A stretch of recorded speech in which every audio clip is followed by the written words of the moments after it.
All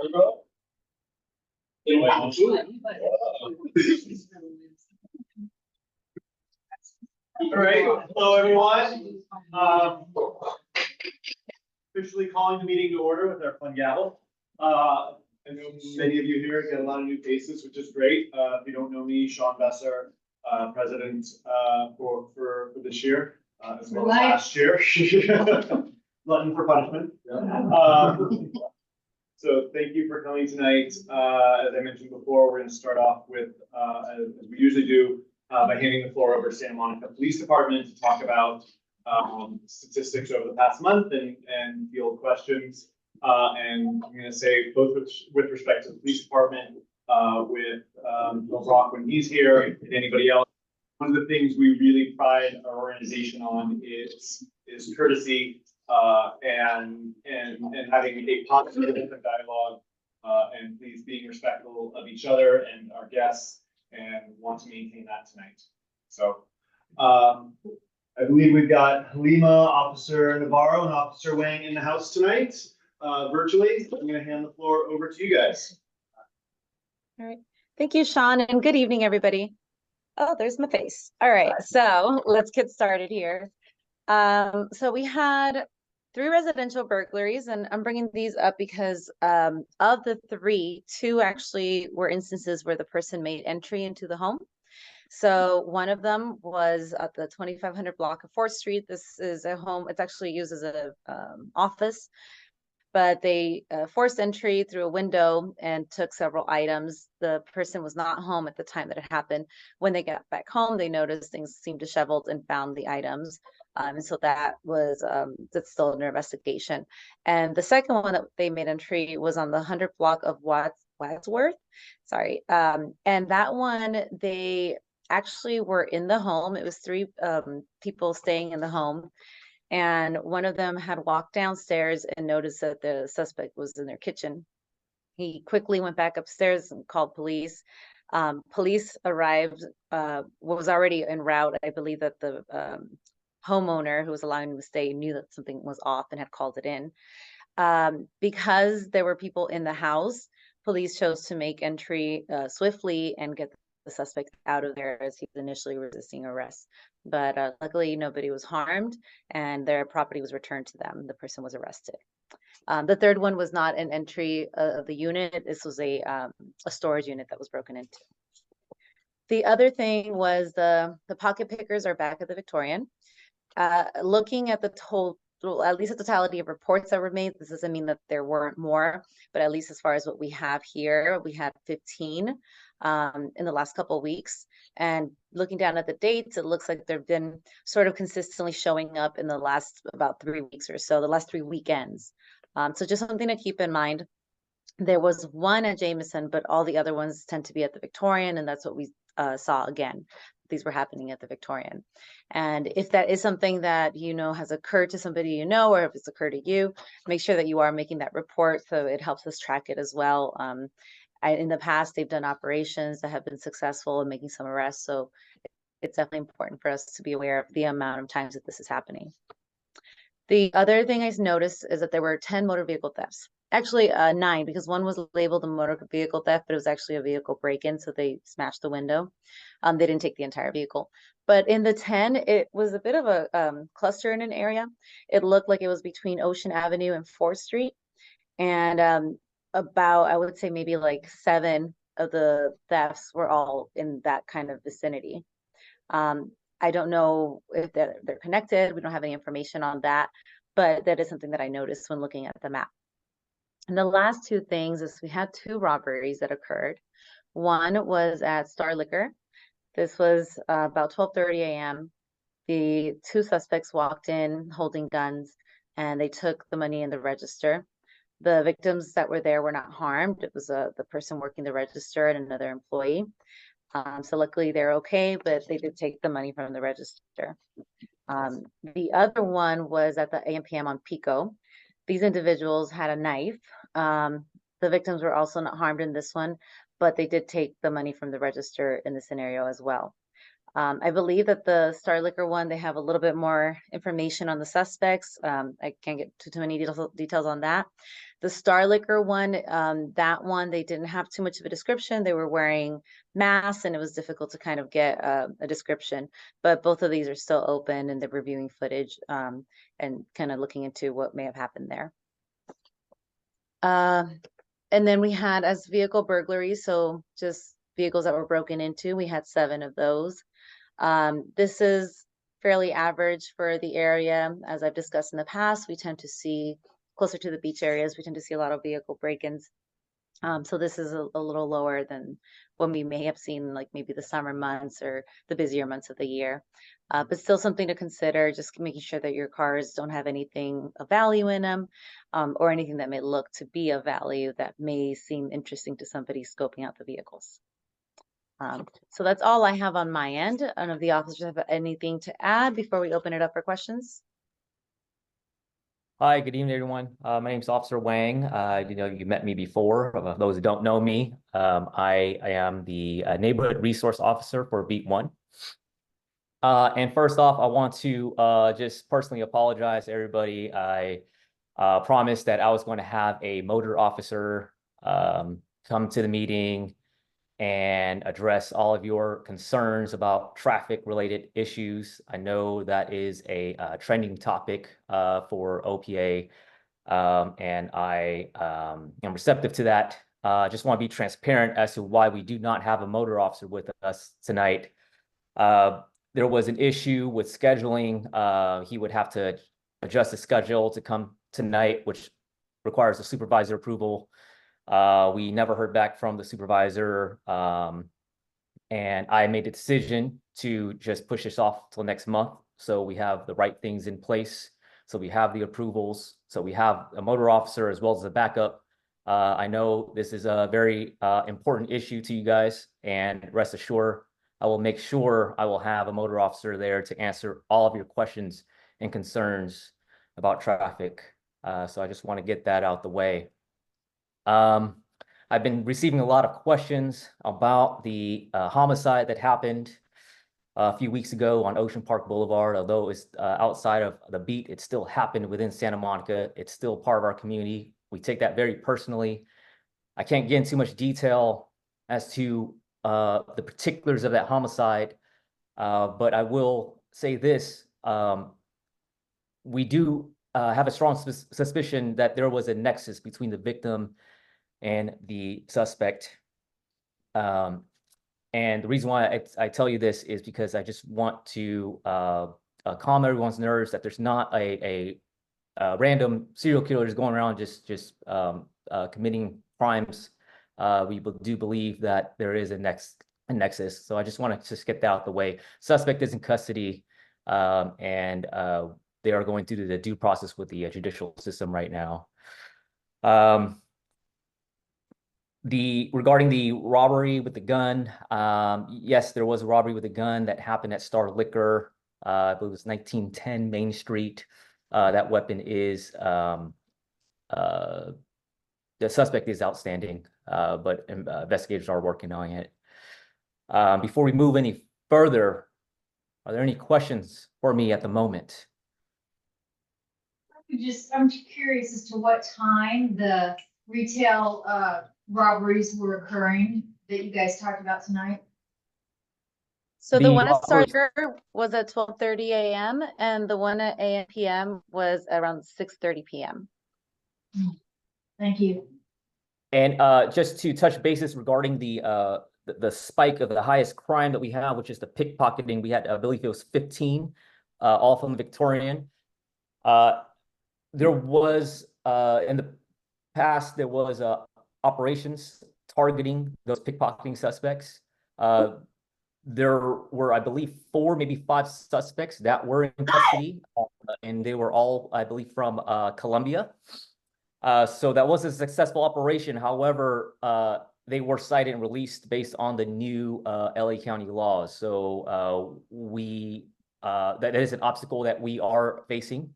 However, that's not going to stop us from going out there, being proactive, and trying to slow this crime down as much as we can. There are some things that are in control. There are other things outside of our control. But there is a spike in pickpocketing at the Victorian. I can definitely say that with confidence. So any other questions for me? Thank you, Officer. Yes. Please. I have a question. My name's Kelly. I've met a few of you. I live on a corner, and on my block there's 12 units. There's 3 people living in them. And so there's just a bunch of vacant units. It's known to be a dark corner. I live on a dead end. There's a big tandem parking lot with 4 spots. It's become a hangout. It's become an issue. And I've gone down all the roads I can find, and it just keeps getting worse, right? Like my landlord has pretty much said, this property is a tax write-off for me. If it's a loss, I don't want to take care of it. I don't really care about your situation. um,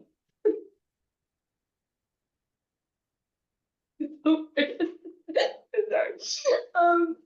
I just don't really know what to do anymore. This is my friend and neighbor, and she's been really going down all the proper channels. I know some of you kindly advised her and us, and so we're here just to see what extends beyond exhausting all of the resources that you provided, and still it's kind of left us here still, and we're hoping to get some sort of advice that was actionable today that we haven't tried already. Or I don't mean to take the credit. Kelly has. I've connected Kelly with a couple council members, as well as with William, I believe, a couple months ago. And I think she's looking for sort of best practices of what to do next.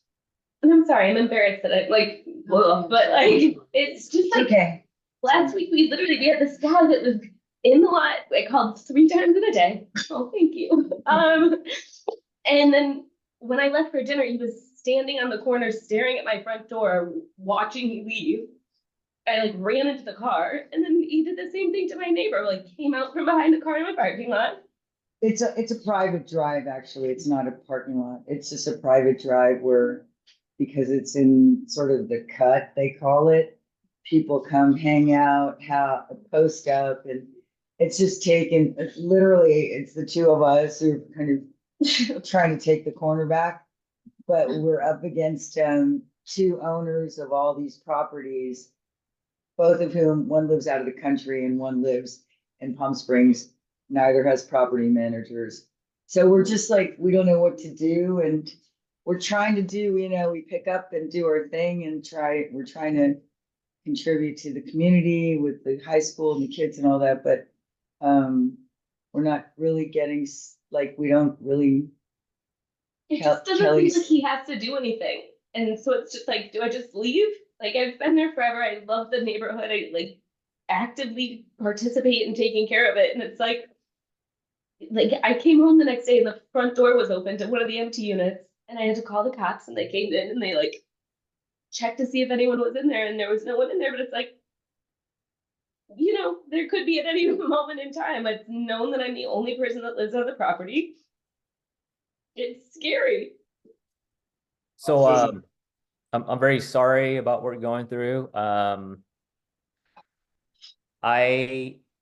As a police officer in the community, I take it very personally when we as the community can't feel safe in our own homes. That there's people out there just terrorizing us, and we just can't even go out there and enjoy our own city. I take that very personally. So I just want to kind of understand the situation. You live in a building, you're the only one within this building, and there's 3 vacant properties within this building. Is that what I'm understanding? Can I connect you all later for a follow-up dedicated conversation on this? Okay, so how about this? I'm gonna give you my email. If you can I've write that down. got both of your contacts. Okay, why don't you give my contact to Kelly? I will personally will be handling this. So I'll be your guy, all right, Kelly? So we'll talk. And I can make sure that, because I kind of missed what was said earlier, but I pretty sure that we have met, right? Yeah. Officer Navarro and Code and I all went out there. So David, I do have her information, so we Okay. can kind of go over some of the things that we've tried and kind of where we're at, and we'll talk to Kelly. Okay, so I will reach out to Kelly then. She's got a quick comment. Yep. Yeah, can I just, I wanna go off of that too. Just ask that you project so the speaker can hear you. Okay, yeah, I just wanted to see how the PD is handling digital threats and gender-based harassment and stalking in the neighborhood, because I feel like it's not just you that's experienced that, there's other gender-based harassment and stalking that I wanna also reiterate, so. Officers, could you hear the questions? I could barely hear it. Something about gender based. What are your policies for gender-based harassment? Yeah, gender-based harassment and stalking, because I've noticed that that's not just independent to one person here. So I wanted to see if that's something that the PD is taking more seriously, if it's multiple people saying the same thing. Can you elaborate more about that situation you're dealing with? Just digital harassment and stalking in the neighborhood, essentially, and feeling unsafe. Stalking in the neighborhood? Yeah, Digital stalking or physical? both. Are you saying that someone's stalking you? Yes, I reported it to the PD multiple times as well. Okay, do I have your information? Do you have mine? Let's have a side discussion regarding that. An officer, the chat window is open for everyone to see. If you want to put your email address there, that might help people follow up directly. Okay, If you're I'm putting in right if now. not, I can connect you. That's I don't have that's a very complex question with complex answer. I just need to know the entire situation. I know you guys have a big agenda and I don't want to take too much of your time. Yeah. So let's talk privately regarding that stalking. If that's all right with you? Let's connect with information for you. I just- One sec. I just want to make sure we're keeping an eye on time. We've got time, I think, for 3 more questions. You had your hand up? Yeah, hi, I'm Tracy, and this is my first meeting. And I signed up for the text code for, SMPD, you know, when they tell you something's happening. Santa Monica alerts. Yeah, the Santa Monica alerts, but I find them very non-informational. And I really like the ones from Beverly Hills PD. And I'm wondering if you can do, like, they'll tell you the location that the police are on site and that the streets are blocked. Like which streets, you know, it's like useful. The ones that we get don't really tell you anything. And they also tell you when the issue's resolved, you know. And they have a So lot more. I'll get into that briefly as well, because I do assist with some of our social media things. So SM Alerts is actually not a police department thing. It's a Office of Emergency Management. So they're the ones that send out these messages, and they determine what's going to be sent out. When there is a police related issue, then the incident commander or the watch commander makes a determination of whether or not a message will be sent out. They'll call OEM, and then OEM sends that message out. That is generally vague. We don't go into details in SM Alert. It's not like a press release type of thing. The idea behind it is that once you see, okay, something's happening, I can then go onto social media and get additional information. I know with the homicide, as we are aware, there wasn't an SM Alert sent out. And there's been plenty of discussions about that to ensure that does not happen again in the future. Now, when we did have that happen, though, the first thing that we did on our end, social media, was make a video and put that on all social media platforms, detailing what streets were blocked, what had just happened, whether there was a threat to the public, any additional information that we had in that moment that we could share with the public. So we, as far as what the police department can do, social media is the best bet. And SM Alerts is kind of just like a starting point to ensure that you know that something has occurred. So it's just kind of to link you to the additional information that we do have. I mean, have you guys seen the Beverly Hills police one? Because they just say like burglary suspect or burglary suspected for burglary, and they give the general location, like the block. And then they just tell you, and then when it's resolved, they'll say the burglary suspect apprehended. And whatever, or, you know, protests has dissipated, streets are now open. It's just useful. Like what we get from the city is pointless almost. It didn't tell you what to do, what's going on or anything. Is there some way to approach those people and try to make them a little more useful? I'm just like, whatever, you know. I guess the question is who in OEM, which if you don't know what that stands for, is Office of Emergency Management, reach out to try and get this to be more timely and more informational. Yeah, we're receptive to that feedback, and it's definitely a new system for us. Beverly Hills has had that system longer than we have, so like anything, there can be improvements. And you know, we try to give out the most pertinent information to the public as we can. As Halima said, we do it through social media. And SM Alerts is definitely a new system, supplemental to our social media. So for sure, we can definitely improve that. And then from a tactical standpoint, we on purpose, we don't tell the public everything. We tell you guys what you need to know, but we don't really need to tell when the officer arrives on scene or a lot of the other stuff. We kind of keep it as direct as possible. And sometimes we do that on purpose from a tactical standpoint or from an investigative standpoint. Thank you.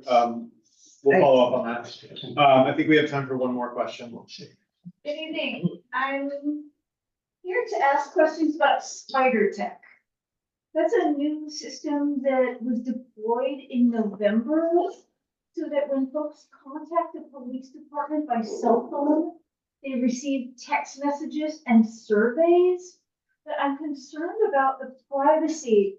Like, I don't know that I would want my sensitive information shared with a third party and then receive text messages and surveys. Can you explain why the public wasn't consulted on this, and can you kind of get into that, please? So that's also Office of Emergency Management. And I think it would be beneficial to actually have them come on a call, because I see that there is a lot of interest in some of the things that they do. And I don't want to speak for them because that's not our department. But I will say is that it is my understanding that there were surveys that were sent out before Spider Tech came out. And there was a press release and information sent out to the public and a lengthy detailing of the privacy notices amongst that. So I don't know. I don't know. Right here. Please don't interrupt when someone's talking. Please continue, Halima. Yeah, I don't know the exact ways that information was sent out, because again, that was something that OEM was doing. But that was my understanding, was that this was something that they had put out for a couple months and kind of got feedback on to make sure that they perfected it before it got rolled out. But the additional details, I think, would be better answered by OEM as well, as again, that's not our area. Halima, you and I can follow up to try and get someone from OEM to attend a future. Yeah, I know Lindsay Call, when we had first rolled it out, they had offered to come to some of the neighborhood watch meetings and to the associations as well, just to kind of talk about it.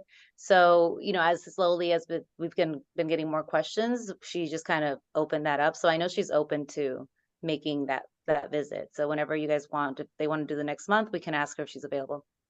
Okay, thanks. We'll follow up. Follow up, because I have the press release right here. And it does actually say the Santa Monica Police Department and OEM will initiate Spider Tech that will send automated text messages to people who have called 911 or the non-emergency phone number and requested service from the Santa Monica Police Department. This is a press release dated November 7th. Okay? Yeah, so the way that our dispatch About works is that they're the ones that are going to information answer 911 calls. So when you're calling 911, dispatch is the one that's going to roll that out. So they're the ones sending you patrol over, but they are under the Office of Emergency Management, not under the police department. So yes, it would be a party doing to protect our sensitive information. What was I don't that? think we're speaking to the right people right now. I promise I will follow up with the community outreach officers and schedule an appropriate conversation. Thank you for highlighting. All Can I right. make a brief comment? It's very brief. I think it's important not to respectfully separate issues of safety with, especially single women here. We've all just expressed our concern about feeling unsafe. I'm not talking to you guys, but as a community, I think it's more important to really ask for support for all of us, to look out for each other. That's all I wanted to say, instead of, you know, trying to individuate meetings. Because I'm concerned for you and I'm concerned for her and me and anybody else who feels unsafe. I think it's important as a community. That's all. Thank you. Thank you, officers, for making time tonight. I will follow up on what we talked about. I'm also gonna say, the more people in the community lean in, not just at monthly meetings, but on a daily basis and connect with each other, the better it will be for all of us. I don't mean to use this as a shameless plug to get more involved with OPA. But if you have a desire to try and help others with some more regularity, please reach out to me. I'm happy to try and work with you to empower you. Thank you very much for your time. We appreciate being here. Thank you, officers. Thank you for your time, your dedication, and literally putting your lives on. Okay, have a good night. Good night. All right, with that, I want to transition over to our next guest. I think most of you probably know Mayor Phil Brock. Thank you for coming tonight, and I'm going to hand the floor over to you to talk about your priorities and your thoughts on the city and field questions. Feel free, if you don't mind standing, it'll probably be best since I'm here. I'll get it.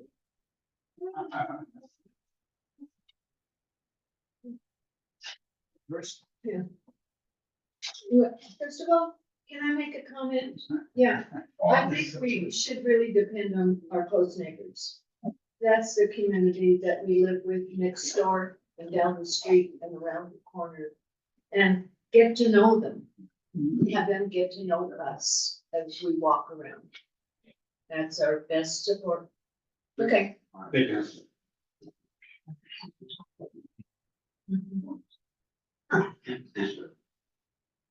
hi. There's one chair right here. I just warmed it up for someone who's out there. I see another chair right there. Happy to bring in more chairs. Great, more come people. on in. And some people could even stand behind there. There we go. Now we have a space somewhere else. Come on in. Don't stay out there. So, good evening. I'm Phil Brock. For those of you who know me, I'm happy to see all of you again. If you don't know me, I'm going to give you the standard stuff first. Second generation Santa Monica. My grandparents moved here in the mid-1920s. They traveled across country from New York and from Europe before that on my mother's side, and they stayed here. This was as far west as they could get, and they stayed in Santa Monica. My mother turns 96 on the 23rd of February. She's rocking and rolling right now. She's doing great. She lives on 12th between Arizona and Santa Monica. I'm a North Sider. Sorry, that's why I'm in enemy territory, but I'm on Santa City between Ocean and 4th. But I've lived in Santa Monica my whole life. The farthest I could go to college was UCLA and then Loyola Marymount for grad school. So I literally was not allowed a passport, wasn't allowed to go more than like 12 miles from home. So I am background, I started as a teacher and a coach. My first teaching assignment was St. Clement's down the street, which is the church is still there. The school I taught at is now gone, but it's now the St. Joseph Center. But I will tell you, I was so allegiant. My allegiance was so much to Santa Monica. And in my first teaching assignment, my classroom was bisected between Santa Monica on the north side and LA on the south side. My desk was in Santa Monica. So I went on from there, taught at Hamilton. Crenshaw High, was an assistant dean of students at Lincoln High in East LA. So my first love and care was for children and help having their lives become better. My first job was at the Boys Club, now the Boys and Girls Club in Santa Monica. So I've spent decades volunteering for Kiwanis, for Elks, for Lions. I'm vice chair of the Salvation Army in Santa Monica, former president of the Boys and Girls Club Council. A lot of what I've done is always, how do we make children's lives, teens' lives better in our community and throughout the United States. Presently on city council, I spent 14 years before city council, almost 14 years as a recreation and parks commissioner, 4 years as an arts commissioner, before I tackled city council. So I am absolutely from this community, all parts of this community. And I believe in Santa Monica with all my heart and soul.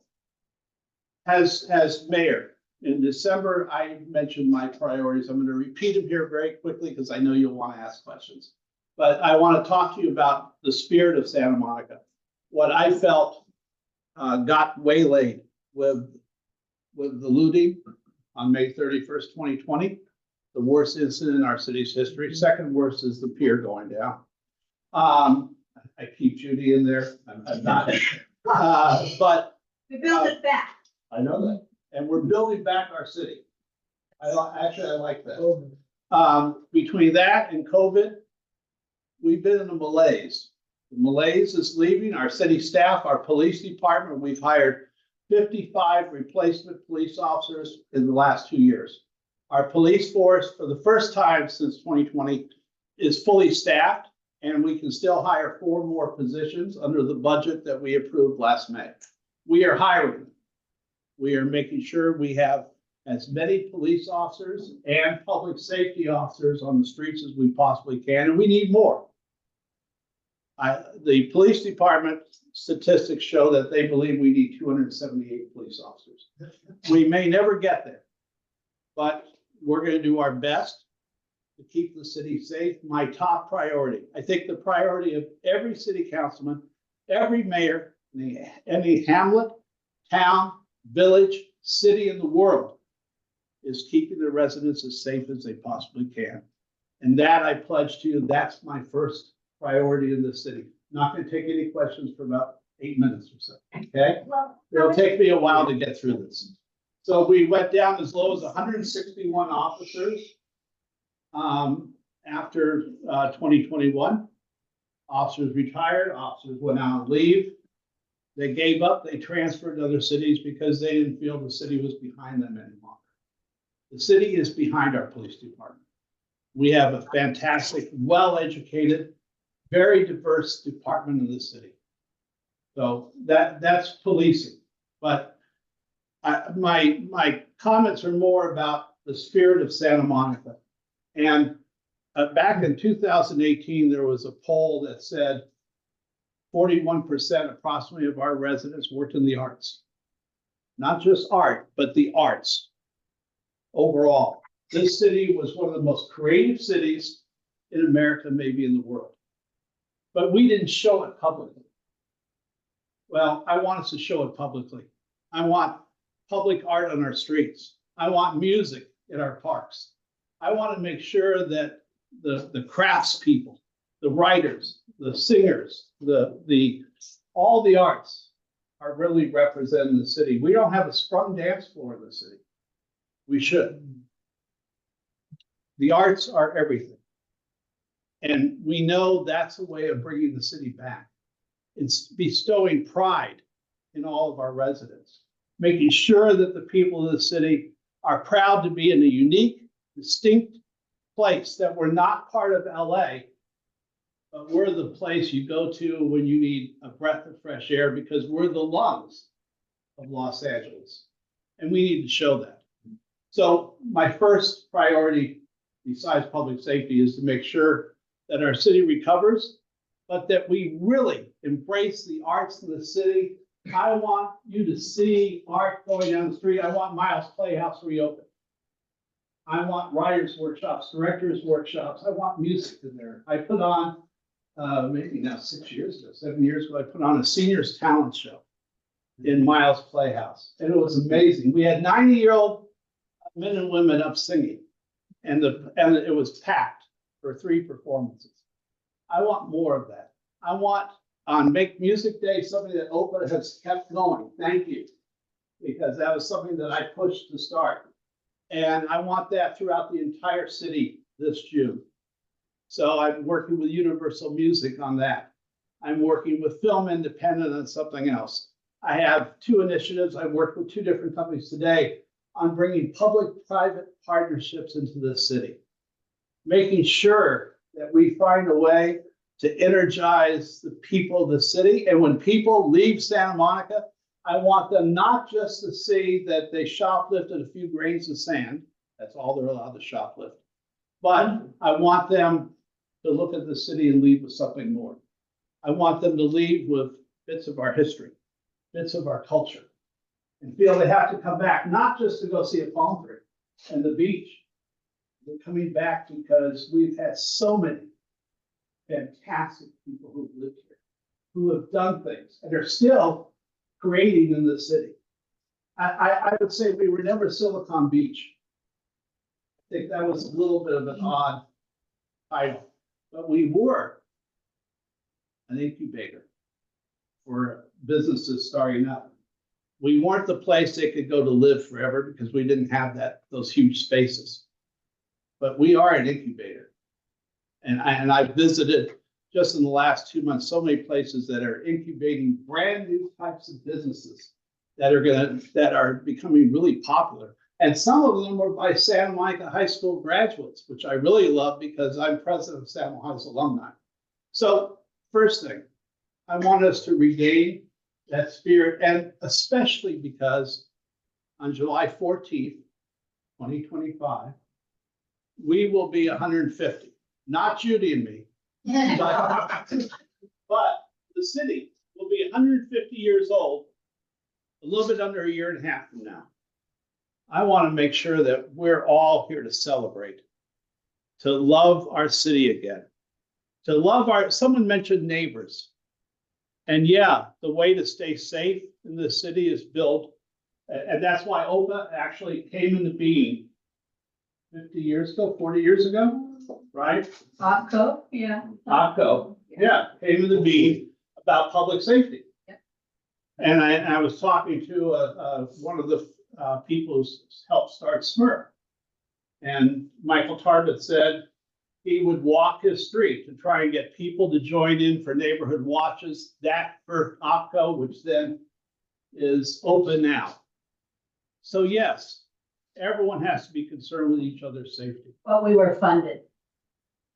We have money. Dig into that pocketbook. You have a nice house down the street. No, but that's a point. Well, and I've already said to all the neighborhood chairs who came that they are my kitchen cabinet. And they are the grassroots version of the city council. They're the people unified.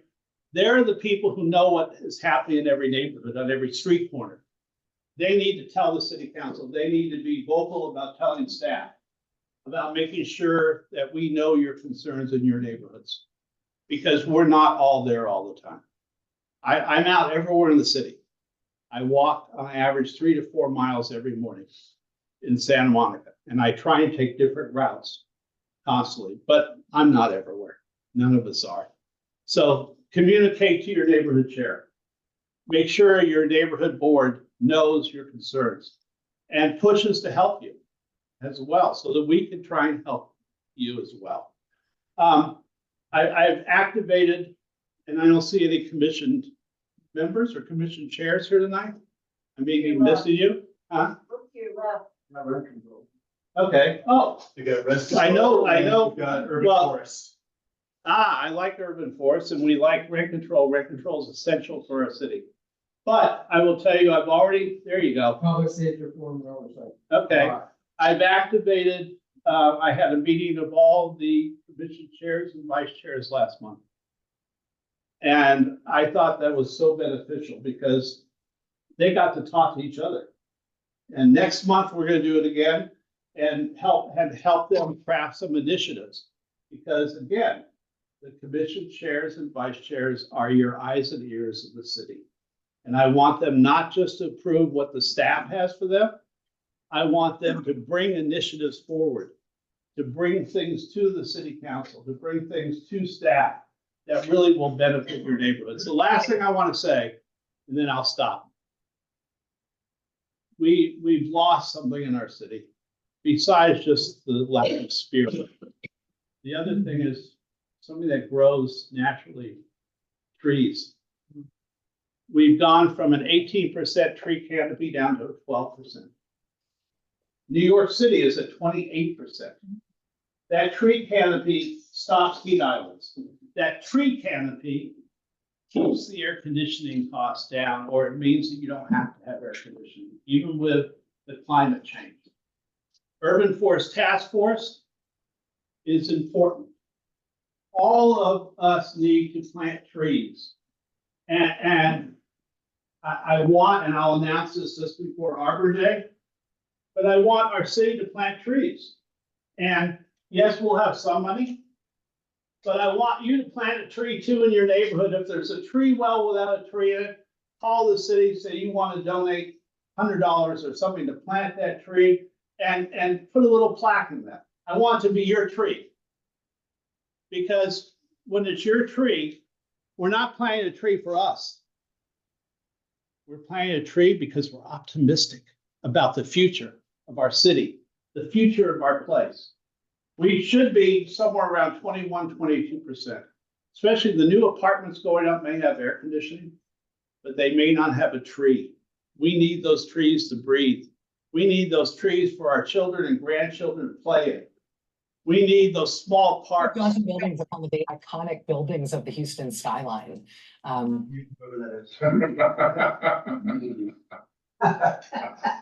had an echo. I didn't realize there was someone behind me there. But very important to me is that we use this year to plant trees in our city. I know in the past that on every Arbor Day for the last 10 years, I've had the volunteer service clubs in the city, Lions, Kiwanis, Rotary, everyone go out and plant trees in one park or the other each year. What is remarkable to me is 3 or 4 years later, they come back to me and tell me our tree's doing well. That, to me, they've taken ownership of that tree. I want you to take ownership of trees in the city. I want to plant more. I'm going to need your help to plant more as well. And now I'll answer questions. Young man. Thank you. I had a question. I have an ADU that I'm trying to finance. There's a new rule with the state legislature where they'll make it a condo. If you want to do condos for your ADUs, which would allow you to get a first mortgage, they're doing it in other cities. I don't know if this is something that Santa Monica could do. I mean, I know they could do it. I've talked to some people at Rand that said they thought it was a good idea. How would one go about proposing something like this? You'd send city council members letters saying, here's what you're proposing. And we think about that there's been among the Housing Commission and others, there has been a movement to try and have people find ways to rent to own, find ways to have other ways to own. And ADU, one of the purposes of that is to let people share that property and have. You gotta be able to build. But we are also very concerned, as you know, in Santa Monica, about people's ability to rent, about people's ability to stay in our community. So I think it's something that warrants possibly a look, and I hadn't heard that before. So The I legislature did it 6 months ago. So it's something we could do where you could finance on a first mortgage. You could, if you could look my email up Yes, sir. on the website, or I can give Sure. it to you afterwards. Sure. But I would appreciate receiving Of course. some information on that, because I didn't know. Yes, sir. You're next, and then you. And please share your name when you're asking a question so the community knows who's speaking. I'm Margaret Ellsberg, I belonged for years to the Arbor Foundation. Okay, you join the Arbor Foundation, the Arbor Day Foundation, and you can get 10 free trees. The problem, I wanted to do this several years ago. I felt, hey, they offered us, I didn't have enough to join. They would give us 300, 400 trees. Problem was, most of those trees won't live in Southern California. From your zip code now, they send them Oh, appropriate to okay. where you live. Send me an email, remind me of that, because listen, if we can get free trees, Yeah, I'm happy. Sometimes the problem is those trees are too small to be city trees. They need a couple of more years of growth. But I would encourage people to look for places to plant trees if they are water efficient. then I think they're worthwhile. And I love that idea. Yes, ma'am. And before you go to the next section, please send that to me as well. I'll share it in the newsletter. Yeah, Okay. Go for it. yes. Hi, I'm Amy Gutstein. Hi, Amy. Hello there. We met before. Yes, we have. Yeah, we On have. Ocean Park Boulevard by a bus stop. Yes, and nothing has changed about the bus, by the way, but I'm not. There's a asking, new like, director. He doesn't ride the bus and other staff don't ride the bus, but I don't want to get off topic because I feel Sure. like I have something important to talk about.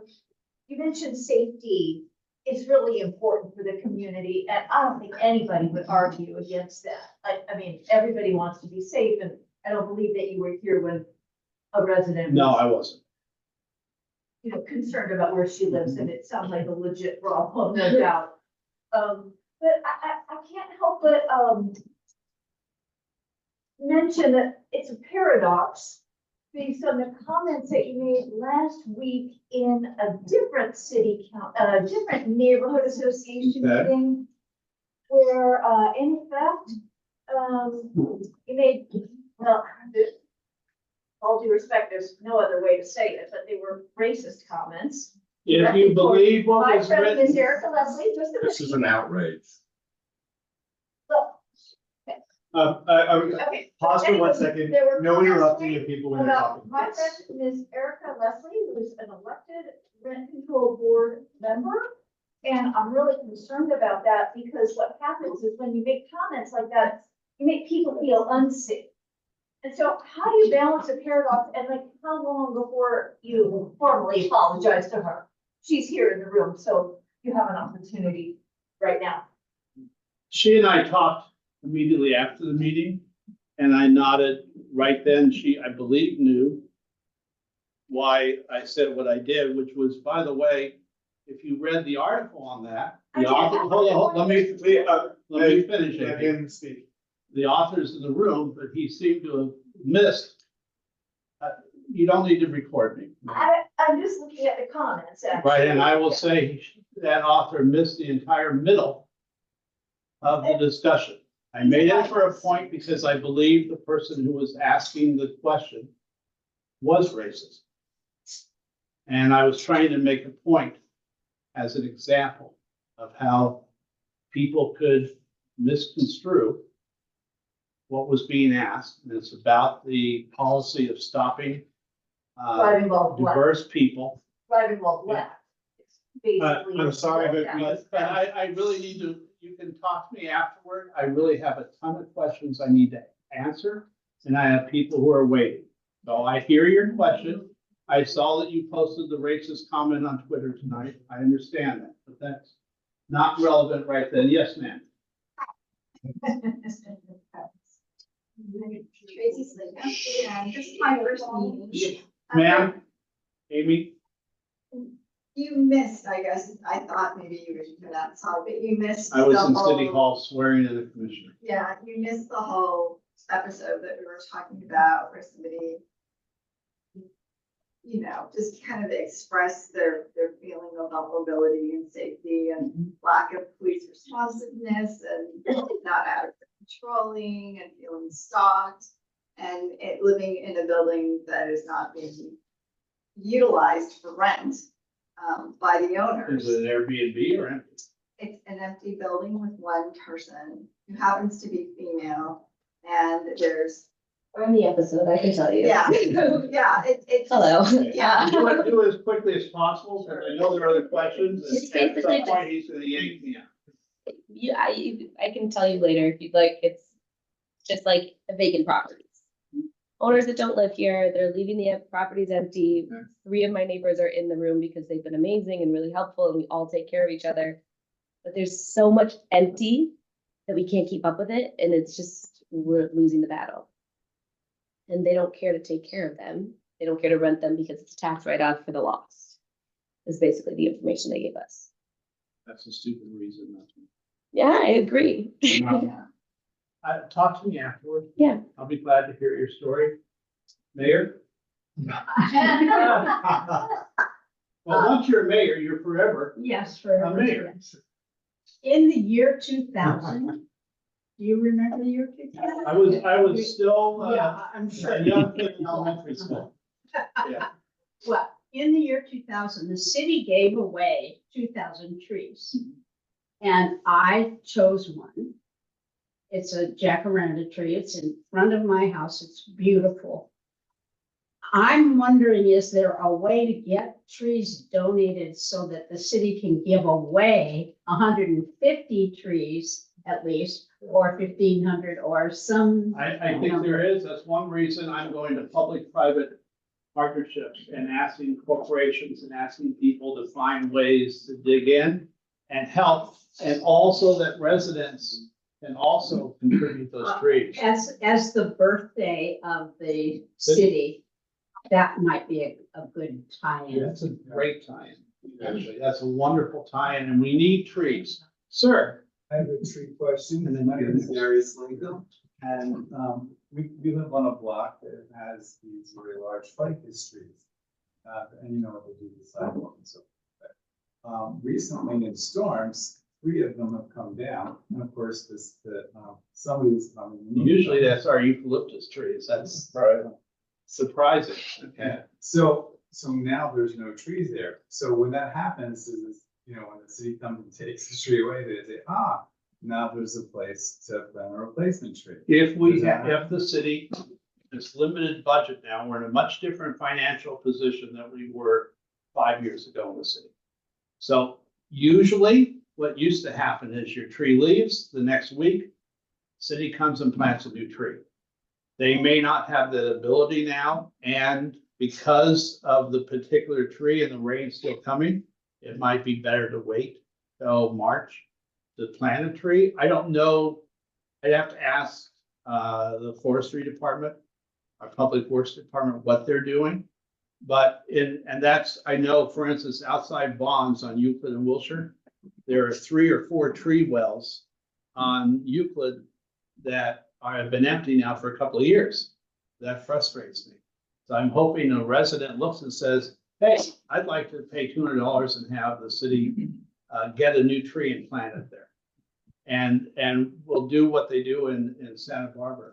With Santa Barbara on Cabrillo, everyone has a little plaque, only about this big, but it says planted in honor of. And by so-and-so. I think that's a great idea. I really would love for you to go by 20 years from now.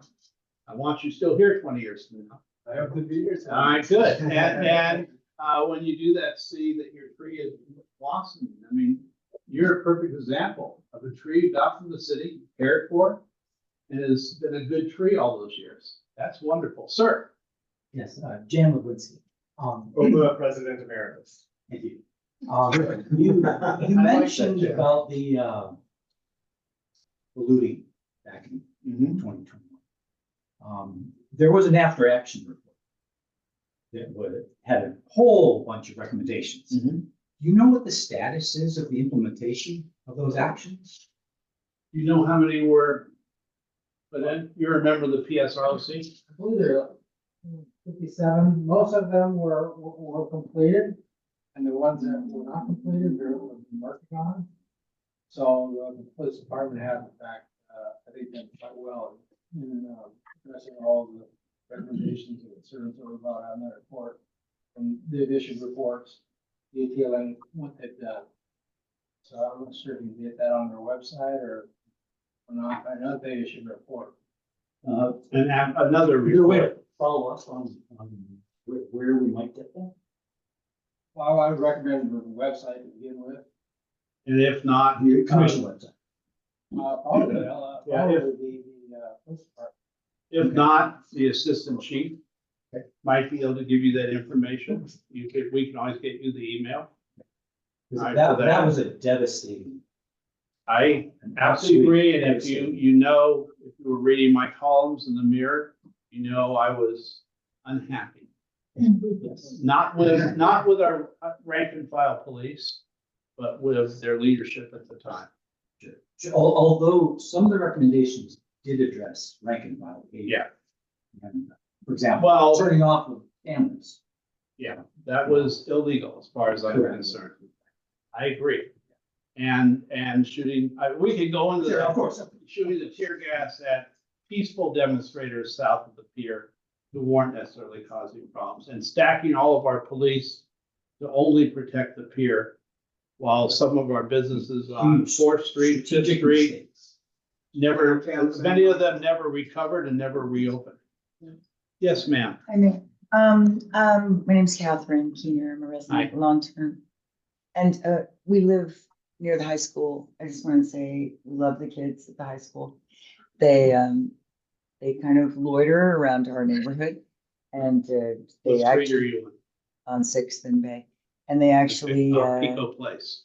yeah, they actually wonderfully, planted a garden in a neighbor's lot that he wasn't taking care of. They just volunteered. We got the Fantastic. stuff. So we've been trying to set up something with the school for months and again, with no success because they want to do stuff. These kids are just looking to be outside. The other PTA parent right there in the back. Amazing. Yeah. The school just changed their mind on this whole community service only at the school. So we can do stuff. like that. Awesome. Like- Oh, good. They want to help, they want to help the community with people who need help. I think that's fantastic. Yeah. Thank you for mentioning that. I think that's great. They just rolled back on that rule this week. Kids can get community service hours away from Samo High. So. Good. And personally, I just want our teens out helping others. Working in If they get that, if I will tell you, when I was 11, my parents, 10, 11, my parents were physically beating each other up.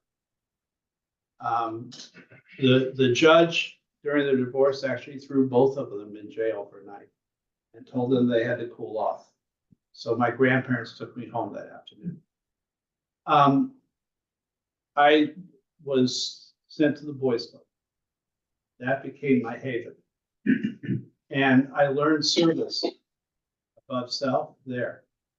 That was where I learned, because the day after I turned 16, they hired me. It was my first job. My birthday's Christmas Day. They hired me the next day. And I saw all these business people coming in to the Boys Club. Now it's the Boys and Girls Club.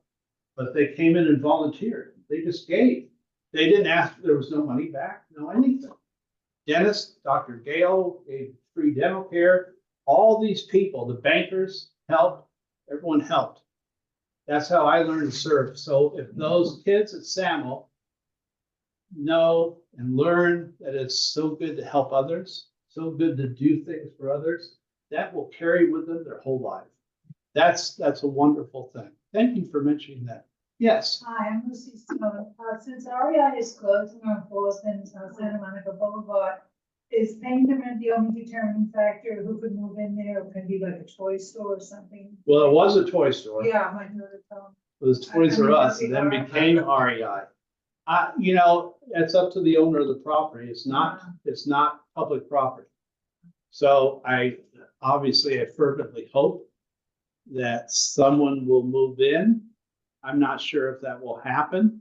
It's a really large two-story space and most retail is downsizing. I'm not sure what will happen with it yet. I'm not sure if it becomes they tear down the building and build something new. I'm not there, but I think it's a terrible loss for our downtown. Yes. Really bad loss, because that was the anchor on Santa Monica Boulevard. So that it pains me. I know they built a beautiful new store in the marina. I haven't been in it, but people are telling me they rave about it. I hate to lose a store like that. Damn it, Chamber, do more. Does the city have a good idea of why? Does the city have a good idea of why? Yeah, well, I mean, to be honest, yeah. The amount of workers who work downtown, the job force downtown has shrank dramatically, number one. And because of that hurts. Every lunchtime used to be teeming with people all around the streets. Because of the lack of people teeming around the streets, the problems we have with our homeless individuals who need help, you see them more. Before they were kind of hidden. Now they're out in the open. And there's not the other people to sort of regulate their behavior as they walk by, to remind them of how they should act. And we don't always have as many outreach workers. It's not policemen. and outreach workers on the streets to really help them every day. That's another reason.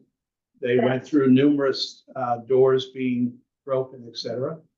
And look at, they had an opportunity to build a brand new store in LA County in the marina with plenty of space for parking and plenty of space for them to stretch out. And from what I understand, it's a beautiful new store with small restaurants next to it. You know, I don't know if lease rates went up on their renewal and they decided that the lease rates were too much. This is all, these are all. Please stop Excuse me. Moving. Amy, please respect when people are talking and not interrupt. We don't tolerate. These are all private businesses. And look, I can tell you, I want them to stay. I'm going to every grand, if you're following me on Facebook or Instagram or Twitter, you're seeing I'm going to every opening. And trying to celebrate every new business opening with, along with the Chamber of Commerce, and the Chamber's president is right here. Chamber's director is right here. So we want those stores open and staying. We lost Champs on the promenade also. But we need that flow of people. And I will tell you, I will beg you, if you live in Santa Monica, which all of you do, please shop downtown. Please dine downtown. I walk the city almost every day. And Kathy and I go to, we went last year. There was this ridiculous post on Elaine Golden Keeler's site that said, I never come to Santa Monica, I go to Culver City. I don't want to say what I thought of the post, but I went to 59 movies in downtown Santa Monica in 2023. 59 movies. My significant other is the film reviewer for the Mirror. She sees all of her movies, almost all of her movies, on the promenade. Now, I eat down there. I ate at Cheesecake Factory the other day. I succumbed to a chain restaurant because we were going to the Broadway cinemas right there. They need your business. They need your support. The seating at both those theaters is the most comfortable you can get. Much better than Century City or the Marina. Please shop and dine downtown. We have plenty of police out there. It's much safer than it was. My gym, I know it doesn't look like I go, but I go. I'm trying to go. My gym is John Reed, which used to be J.C. Penney's and then Banana Republic. My mom worked in that store when it was J.C. Penney when she was 16. So it is getting better. We are improving. That day while I was doing one of the machines, I watched two of our bike police going by. I saw 4 different PSOs, public safety officers, and I saw another 3 policemen within those 2 blocks. That was on a Sunday afternoon. At 10 o'clock that night, when I came out of the Broadway theater that night, 9:56, there were 4 of our PSOs and 1 of our traffic enforcement people staying outside McConnell's. I told them they weren't allowed to have any ice cream. It was too fattening. But then I went home. And grabbed some McConnell's. I grabbed some McConnell's because that's what I love. So look, please shop downtown. Please dine downtown. I don't want any more stores leaving. I want them to see a vibrant downtown that our people in the city love and want to shop at, dine at, eat at, walk around. Next question. We only have time for 1 or 2 more questions. This is the tree man. You gotta let him. I really appreciate your support for the trees and all the boards and commissions and get everyone there, like free consultants for the city. I love the promenade. I think it's really great. I love the work our police department's doing. You work on the promenade. And I think the council's doing a good job. I saw a poll that said things weren't going good. And that's not what I hear. I hear that we're doing a good job and we need to work together. I'd like to know when Barnes and Noble's coming back. That's an example of a store that had left that's coming back. Well, it left not because Barnes and Noble wanted to leave. Their landlord tripled the rent, doubled the rent. I mean, you have individual landlords downtown, some who don't understand economics or want to do what your apartment owner is. They feel it's better to leave it vacant. Barnes and Noble when that store left, that killed the top of the promenade, killed it. And I know the rent was at least 200% more. Barnes and Noble did not want to leave Santa Monica. Now they're gonna come back in a smaller space. I don't know, you know? I don't know when, not at least for another 6 months. Oh, really? It's been that long? Thought they were opening soon. Yeah, I thought, now it's delayed. They just opened a new store in Marina. They closed the one they had. Oh, they did? Yeah, it's now, on the other side. Well, we would have taken some of those books and put them in the Santa Monica store and helped stack them to get it open quicker. 6 months. Hey, so look at, some of the landlords down there have kept their stores empty and kept their rents artificially high. They need to look at the current economic situation. They, especially when some of these stores like Barnes and Noble have no debt, the owners of that property. They've sometimes inherited the property and kept going. I encourage all of them to lease their spaces to get open. You know, we have leasing agents right here ready to sign leases. Yes, Margaret. I'm wondering, is there anything that can be done about long-standing empty properties such as the L'Oreal restaurant on the corner of Ashland and Main? That. It was one cafe, then. Oh, the World Cafe. I mean, it's an eyesore, it is a tinder box ready to go in flames. The owner doesn't want to lease it. He doesn't want to do anything with it. No, it's frustrating. I'd like to have that open too. Yeah, Main Street's been doing well between Ocean Park and the South City limits. You have I ate a overly high-end restaurant the other night. I ate at Chinois last Friday night. And God, they're expensive. That's like 4 months city council salary. However, the fact that they've been there since 1981 is amazing. And it was Kathy and my anniversary night, February 9th. And we went there because Bella opened and Wolfgang opened that restaurant in 1981. Now, I know that. Well, I think the question is more of a macro question, and we've heard it from a few different places. I guess it's sort of what is your policy or what is the goal around vacancy control? Thinking about these properties that are standing vacant like that, that are. Not that I know of. Dangerous, you can't change the time. Well, if they are here, I think the only thing you can do is, yes, if there is a public danger, we can go in and try and force the owners to mitigate the danger. If the building is in decent shape, It's not. then, well, but that's up to, we'd have to send code enforcement in and see. Well, But on the positive side, there must be a way to incentivize or motivate the landlord if to do something with it. the only thing, Judy, do you have any answers to that? I know there's. No, look at it. Landlords need to understand their part of the economy. And yes. Well, yes, but again. I don't think we can force them. We could give, No, not if we had a tons of money in the city, we could give them incentives to lease and reduce taxes and fees on them. We can do that. And maybe it's worth looking at. Yeah. I'm suggesting. But the problem is we no longer have that extra push and to be able to do that right now. In a few years, we'll be able to do it again. I hope in that case that maybe their children or grandchildren of that owner who looks at that property and decides, Granddad, we need to lease this. We want to have some money for our, sales too. Otherwise I can't, I understand what you're saying. I go by there. It's been closed for years. I know, Unfortunately, we're way over time. We have to wrap it up here. I do want to comment on two things on that. Is one, if it's something you feel strongly about, you're writing to the council about trying to implement vacancy taxes or other type of methods.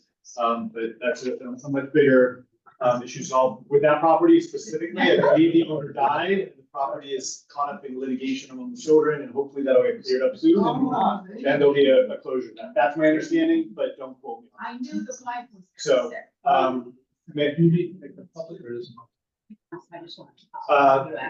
just want to thank you, Mayor Kilbrock, for coming tonight and speaking with all of us.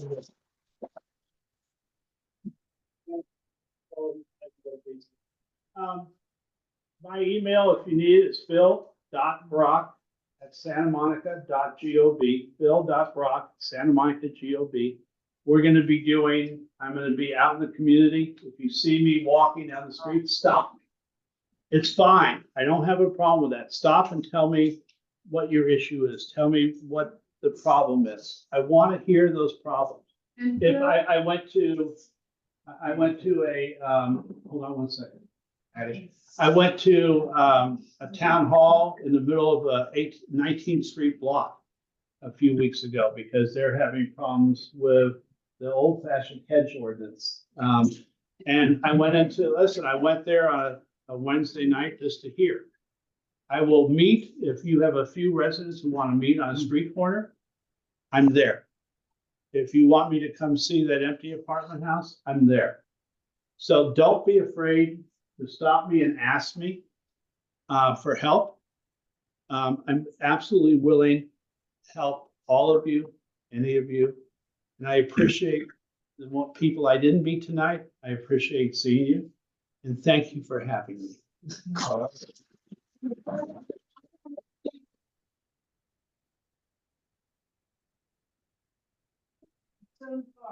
A safe place for our children.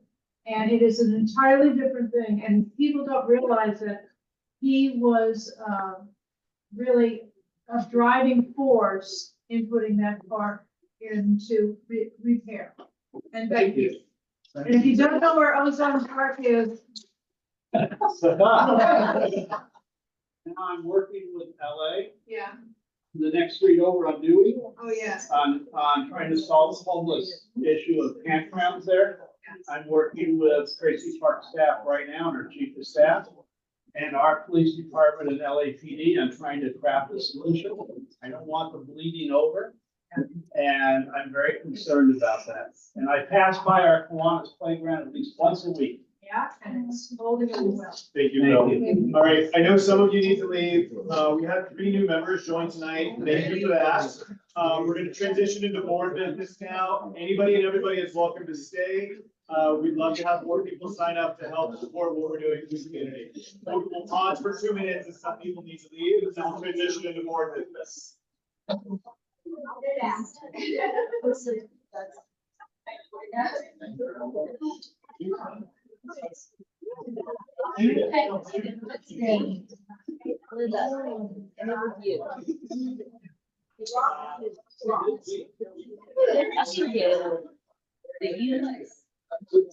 Never talk about my crying again, Robbie. Don't ever talk about it. Embarrassed. And it's very annoying. What's that? Seriously, one of my friends was like, I got you a stun gun. And it was like, cool. I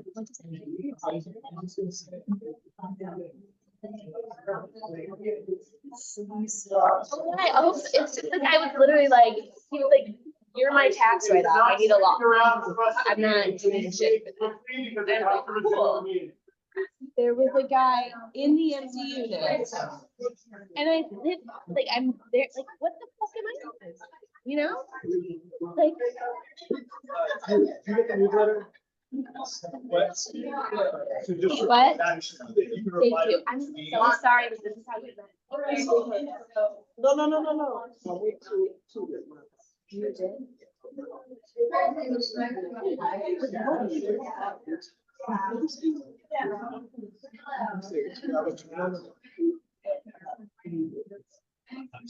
You don't want to leave, there's no going.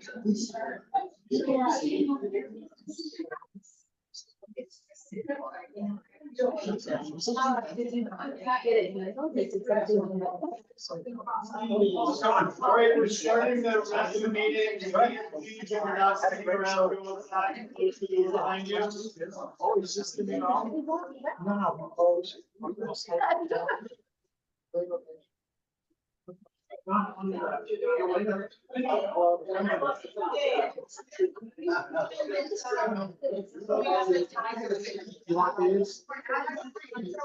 Patty's coming up. I'm under the.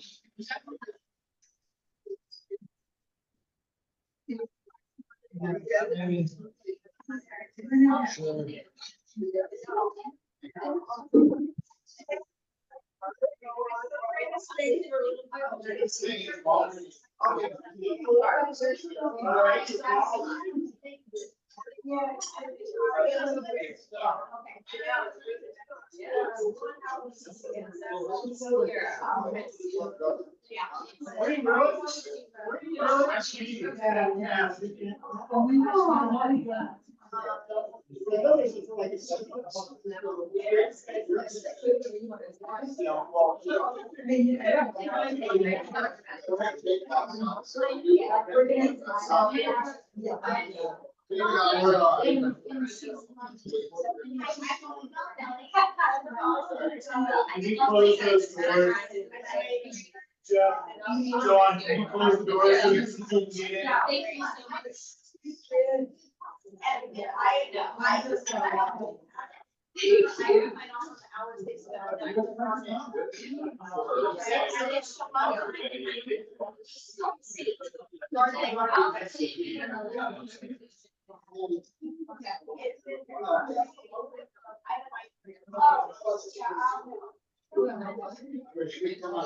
Sure. I'm gonna try and run the rest of the meeting pretty quickly because we're super late on time. I'm just pulling up the agenda. I apologize that we're not going to do a service to a lot of the committees today. We're going to have to do as abbreviated as possible. So Judy and Phil, can I ask you guys to chat outside? Sorry.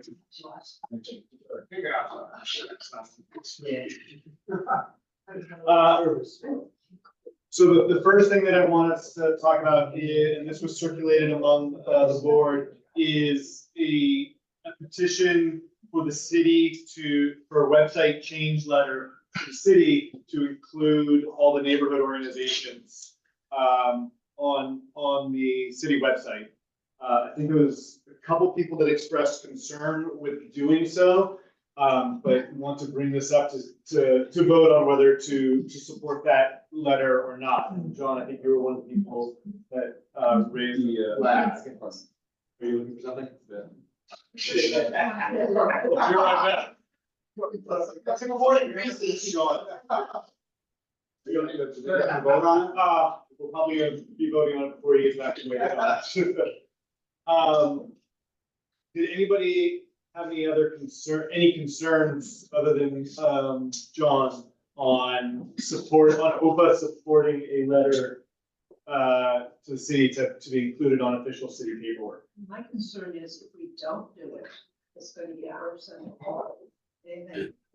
I think we can't isolate ourselves all the time. The other association. Yes. Yeah. So it sounded like when I read John's email, I think it was, and I'm sure Harold will comment, right? But is the thing that was being like said the first time was that, you know, we only approve if it's a certain type of nonprofit? Was that like a second, you know, criteria? Because like the website seems really. We have no control if they're a 501c3 or 501c4, and both of them are nonprofits. It's just the rules and regulations that are around that nonprofit. So if they're a 501c4, which I think the rest of them are. Oh. Right, so the reason that I ask for everyone to be at the same level of 501c3 is because when you're a 501c3, there are certain things you can't do. You cannot use your name to support political candidates. We would be at a disadvantage. The other point that I raise about this, on a different note, is that these neighborhood groups don't represent the city in terms of population. There's no group downtown. But There's no those, group, those right? need to be changed, and there's no argument. We with that. don't want to be part of a group that is going to exclude. I Well, they think were- that, Patty, I think that's, no, people, if you join that group, as they want, you will be excluding thousands of people from having a voice that communicates the same way that we will, i.e. through the city's website. I do not think that's right. I also don't think that we should join those organizations because we don't really have anything in common. Sure we do. We got, well, that's a good one. We have one thing in common. So we got chastised in the local paper because we do things and think differently, right? We have a bigger board. We try to be inclusive.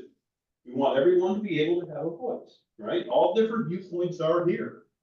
So I, for one, do not want to see us join these other organizations to be part of whatever this is, and why it's coming up today is really a political, help them with political candidates. It's a political movement. It's not for the good of the residents, it's to help We have the certain city of groups. Santa Monica as a joint. We are all part of Santa Monica. So. You know, it doesn't matter if we're here or there, we are part. And the other places have never been, downtown never had enough population until now, until these past 3 Yeah, years. it's good point. So they have to start building their own. We are here long enough to see how some of the associations actually split and became two because they were getting too heavy with the people. The people over here need to put together and make themselves and apply and become an association. Now that all of those apartments are being filled up, there was nothing here before. Any other thoughts or commentary on? I don't even think that's an issue. The whole issue is on the pull down that all the groups are not recognized. They're just seeing what you do within that group is up to the people and how to work. But at least when somebody hits the tab, they know there's 7 groups. We cannot force another group to change their nonprofit. We just don't have to join them. Well, I We're not think we joining. do have to join them because we're all part of Santa Monica. And I think we should get to join them more than Okay. rather less. So I have been part of, you guys all know I lived north of Montana for 20 plus years, right? Right. It's not a secret. And I know all these people. I have been in front of them from the time beginning in the 90s when some of them decided they didn't want monster mansion. I have seen how north of Montana, and I know Zena Joseph's extremely well for different reasons, have basically tried to drive out and successfully drive out everyone with a different viewpoint. I do not want to be part of that. Well, we're They certainly can't trying change to do that too, under what you're saying. I mean, we are very different, and there are things that we don't, the ones who live closer to Lincoln don't agree upon to the ones that live closer to Maine, just because. And you see that all of those folks are slowly dropping out because they don't feel that they're being represented by this group that is really looking closer to Maine than it is to Lincoln. And that, I hear that all the time because I used to be in charge of the borderline neighborhood group. And we know that almost everyone there has fallen out Well, because they just don't see that this is what they are going to do. We need to start joining with the other groups. Will, I mean, Yeah, it's funny, because I haven't been here as long as some of you, who's a little here. I hear what you're saying. I don't see it as joining with them. I see it as, I come to Santa Monica, I'm a new resident, or I've been here for a while, I want to tab on the city's website, and I want to see the neighborhood groups. How we run our neighborhood group is up to us. And how others run theirs is up to them. We're not joining them, we're just part of a list of neighborhood groups. That's how I see this particular issue that relates to the website. Now, I agree with you on other stuff. That's how we conduct ourselves. We got a reputation in town, being a pretty cool group of people that aren't a bunch of negative, whining complainers, with all kinds of hidden agendas. We're actually who we are. We have to just be out there, it's who we are. And be proud of that and be a part of the pull down tab process. Yeah, what are the implications about those who want to? They go ahead and put together neighborhood groups and they, it's your link off to our website. Right. So I don't, that's all. I don't know the answer. That's a good question. I think it's odd that they're actually reaching out to us and putting pressure on us. They're not putting pressure on us. This was an email that went to all the heads of all the neighborhood organizations saying, sign on to this letter to be included on the website. There's no. It doesn't matter. if you Sean, say- can I? Yes, Chris. Hey, sorry, I've had my hand raised. I know it's tough when everyone else is in person. I just wanted to add, John, so, I was involved with the neighborhood council last year when I was on the executive board. They put together a lot of letters. They have sent a lot of the letters to us and we have never signed on to them because either it didn't make sense for us as an organization or whatever, right? This one is fairly, as far as I see it, it's an issue that is not, it's simple, right? And we're not necessarily, we're just saying we support that issue, right? We're not saying we support anything else. We don't support, I know nobody on there, or I don't believe anybody on there because we had conversations last year, are suppressing like the downtown population. It's been a discussion amongst that group of, hey, there's a lot of people downtown now. They don't have a group, right? They don't have an association. Maybe they should. It hasn't gone anywhere. So I think we're kind of making this more than it needs to be. I wrote a note to Sean as soon as they sent out that letter saying, hey, this makes sense. I think we should do it. I think a lot of other people had. I would like to move this forward. Motion to vote to add OPA to the letter. Second. Is there any other discussion that we haven't already had, or should we move to a vote? Call question. Great. All in favor of signing on to the letter to be added to the city website? Board members only, please. Yeah, board members only. Chris, can you indicate, Yeah, give us a verbal, Chris. Yea or nay? Yay. Any opposed? Great, thank you. What's the opposition? 0. Sorry, going back to my agent, what? Sorry, any abstentions? Great, motion passes unanimously. I'm looking at my agenda, not, Twitter. Or X, whatever. I think that was it from executive committee. Patty, Robbie, Christina, anything I miss on that? Sorry, Patty. Sorry, inside joke. Semi-inside joke. I'm gonna zip past a few things because of how late we are on time. Communications, I don't think there's anything meaningful, but jump in if I'm wrong, to update. Member engagement, we postponed the first happy hour of the year last week because of the weather. It's rescheduled for the 22nd. Thank you. It's not supposed to rain. Hopefully it doesn't rain that day, but it's February 22nd at Lula's. Hope to see everyone there. Free apps. And is it at 4:30? 4:30 to 6:30. What's happening down there? Hopefully. He's playing later that night, so. Anything else on events or member outreach that people want to bring up? I know the network's been super active on a few things, but Aaron can't be here tonight. There's 2 quick things. I want to reboot Team OPA. Yay. And the first thing I want to do is do some beach cleanups. First off, if I pick some days, so we finally start rebooting the beach cleanups with Teal Bay. Fine with it or hoping to do it? No, it's not, it'll be all good. Can I rebring? No one's gonna object to that. Can I brand it like Team OPA again? Sure. Sure. And the Why second, not? and the second thing, I want to reboot the Lincoln Boulevard Task Force. I want to address all things Lincoln, the issues, the observations, recommendations, and I'd like to actually distill the processes we're going to use, the guidelines that we have to stay within, so we're not bumping shoulders with anybody. And we do the right thing all the times. And Lucy, if you haven't met yet, wants to be involved in that. And we can look at surveys, and I'd like to set up a first meeting to see who wants to be part of the the new Lincoln Boulevard Task Force. So let me know as you're setting it up and I will throw it out to the newsletter as well. We can look at all, and we'll find out what all the issues This are. goes to all the committees and task forces. Please let me know at least a couple weeks ahead of any meeting. I want to promote it in the newsletter early and often. Great. And will you be doing Make Music LA? I'd like to. Okay, because you know, Bill wants you to do it. Yeah. All right, jumping into, unless there's anything else on sort of member engagement more generally, jumping into Main Street. Robbie, anything to update? Wednesday next week is the next Main Street meeting if anybody wants to join. We did have a conversation with the Main Street Business Improvement Association.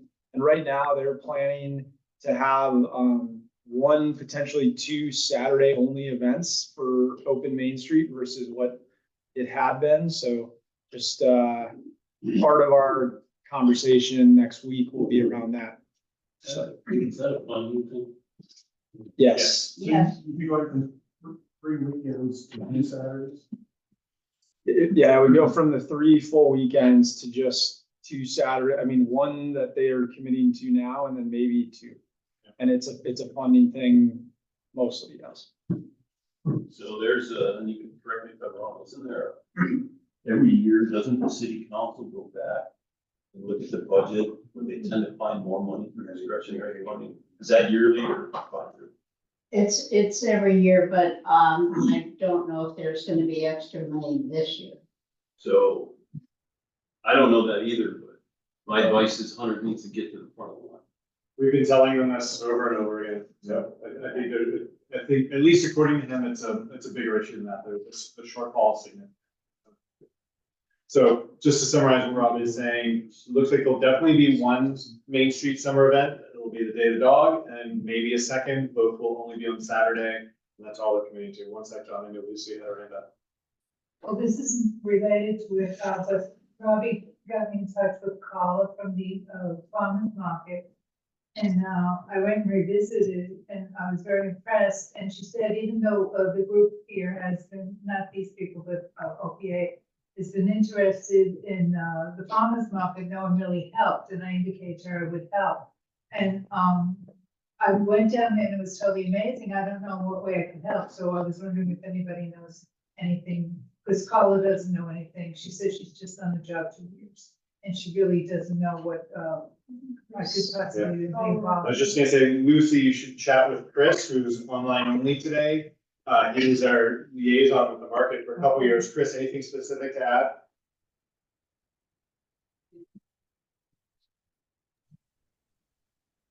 Sean, sorry, repeat that. Lucy, who I don't know if you've met in person, is trying to get more involved with the farmers market and help promote it and help Rob. I know you've done a bunch of work with it.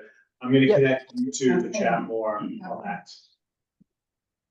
Yeah, that's awesome. I'm sure they'd appreciate that. Anything else on Main Street? Education, Christina. Dr. Shelton is gonna look at his calendar. I sent him a list of the rest of the meetings for the whole year and said, hey, he had a thing with the Board of Education and kind of setting out his new visions for the school district. And now he's going to the different schools and sharing his vision. And I asked if he would come to an open meeting because many of our members are further away from the school district just due to the dynamics of our neighborhood. So he's gonna look on the calendar and get back to us on that.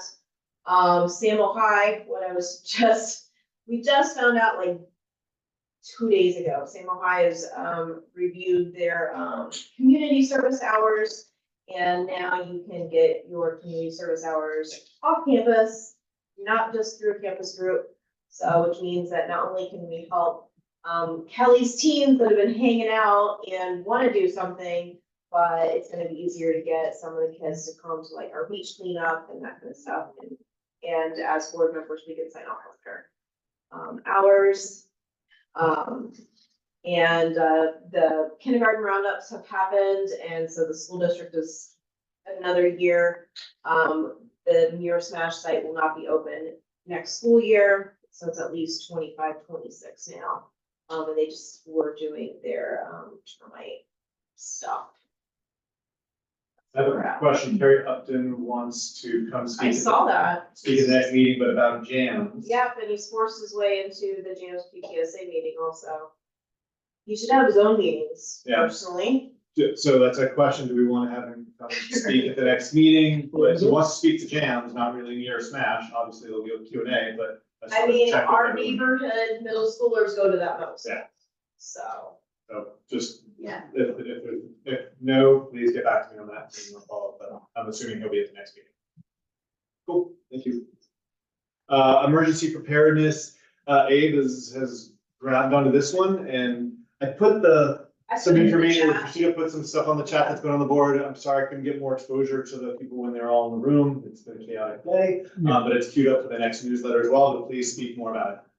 Well, I've been in touch with Lindsay and Naomi over at OEM. And I thought the first thing to introduce would be the SM alerts link, which was kind of talked down by one person in the room, but I think it's very helpful. It's not going to tell you everything, but you know, yesterday there was a water main break on 4th and Lincoln, and it's not going to affect us, but sure not going to drive by there, you know, and that's kind of the way it is. It's not going to tell you that there were 5 culprits and you know. But they do, I wasn't gonna say this in the middle of the Right. discussion, but I do feel they do need to do a better job. Yeah. And I'm gonna follow up with Lima, if you could help me connect with the OEM people as well. We need to get them here, they need to be. Yeah, that's the other They thing need I to be accountable for the system that they're saying up to actually be functional. I remember the stabbing on the beach 2 months Right. ago. We should No bring alert went out. Nancy here. Yeah, I've been So if you could help me trying to schedule get some that. people here, that'd be awesome. Yeah. John, you had a question? No, I was just gonna say, I can't tell you how many of my neighbors in the last month have been hit by cars in this way. It's a disgrace. But it would be nice to have an alert on that every single time someone, because they cannot get the police to tell them what the statistics are. Anything else on emergency preparedness? There was another earthquake this weekend. Yeah, there None of was. us- None of us are prepared. Right. And I'll try to do a meeting, to establish a committee meeting. I've been out of it for like the last 2 weeks because the owner of the company where I work, Bulldog Realtors, died unexpectedly and quickly. So I've been dealing with that, and this has been kind of on the back burner for a little bit, but I'll get back into it. Yes.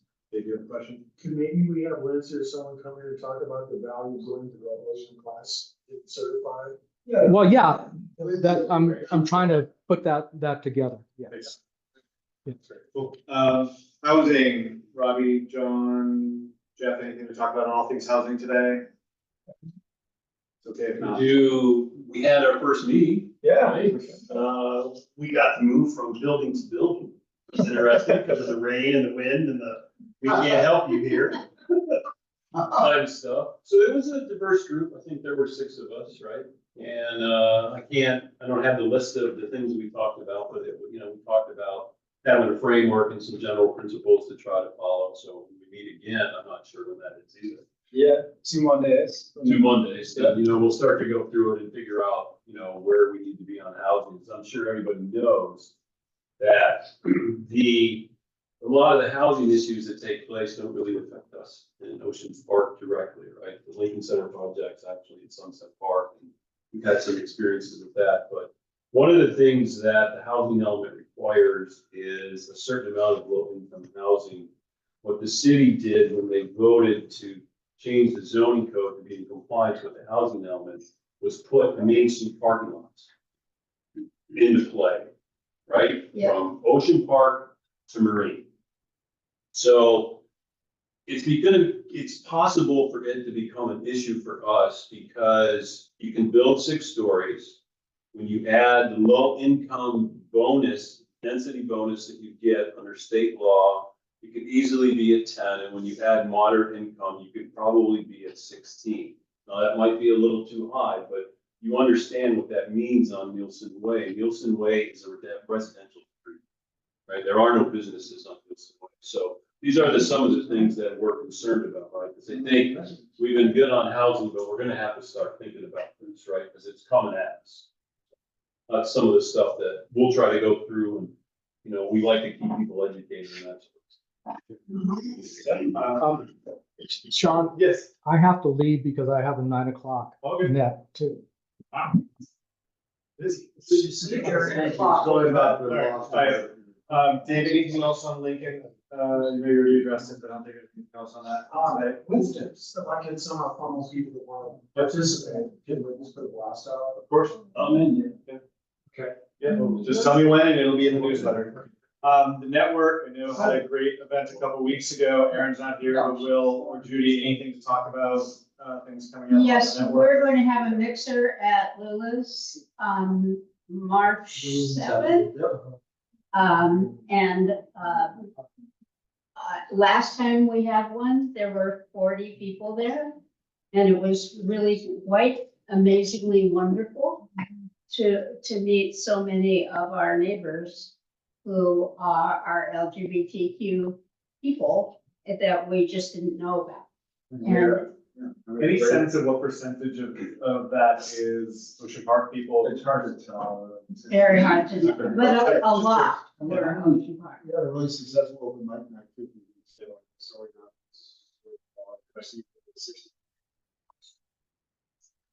good. So, Can I just ask a question then? Judy and Will, were there people from the church in Ocean Park? Were they? At the Yeah. open mic. Yeah. Well, either of them. No, They're not very- really. They got a very active. Yeah. But the church has been very open Oh, and you are, that's what.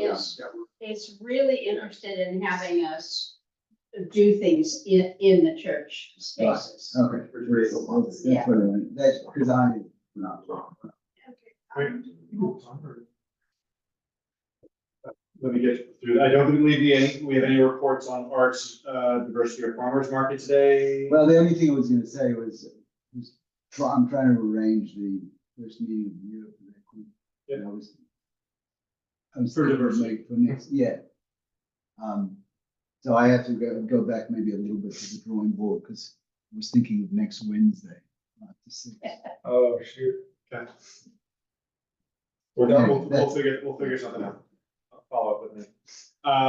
Special agenda item I have down here is, if you remember, for those of you that the last meeting, we had Parks and Rec Commissioner here talking about wanting to petition the city for the library lawn to be considered a park. Yes. So he was supposed to come tonight, but he couldn't. We can discuss this just amongst ourselves and vote on it, or punt it to next month, but I'm throwing it out for discussion. I think we should do that. Yeah.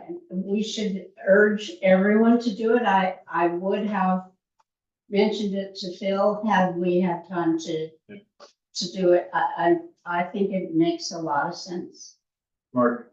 I don't see what the advantage of it is, you know, why turn into a park? From the Parks and Rec Commissioner's perspective, it was for police enforcement perspectives and being able to remove encampments more easier and be able to manage the upkeep. Case the other way around, when you look at parks, you look at Reed Park, people handing out needles, you go to Ocean View Park, you've got people camped out there. What the problem normally is that the library's closed down, and so the guy who sits there is not policing it, but if it's sitting under the library control, when the library reopens, and that's the best thing, we should, instead of pushing for a park, we should push for the library to reopen. And then that guy who did this, police, some police guy there full time, he keeps the people out. One of the trouble is that Parks and Rec is not gonna clean those people.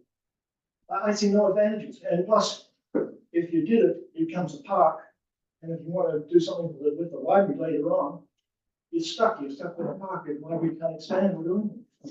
I don't see any advantages and lots of negatives. I do see both. My personal thought, and I'll defer to others and we can talk about this, but I'm reluctant to push for a vote on this without anyone from Parks and Rec or the library present. And I lean towards punting on it until we can get that to happen, but Yeah, I some feel agree. strongly on it. No objection to that. I'll follow up with that item. Patty, you had a couple things? Just, first of all, I just want to ask, the food that has been coming for the past 3 meetings, is it okay? Or do you want me to do something else? Well, I mean. Caviar would be nice. Yeah, I mean. Yeah, that's a little spicy. Okay, I'm gonna make a little more, I'm gonna make more salads, and I'm gonna have more Something, because otherwise the salad, you gotta have a lot of salad to replace the salad. No, I'm not gonna replace the sandwich, I'm just gonna make more salad. And Well, salad without meat in it. And a Yeah, sandwich with that. I will try. I might have to make those myself. Oh. But it's okay, we will do that.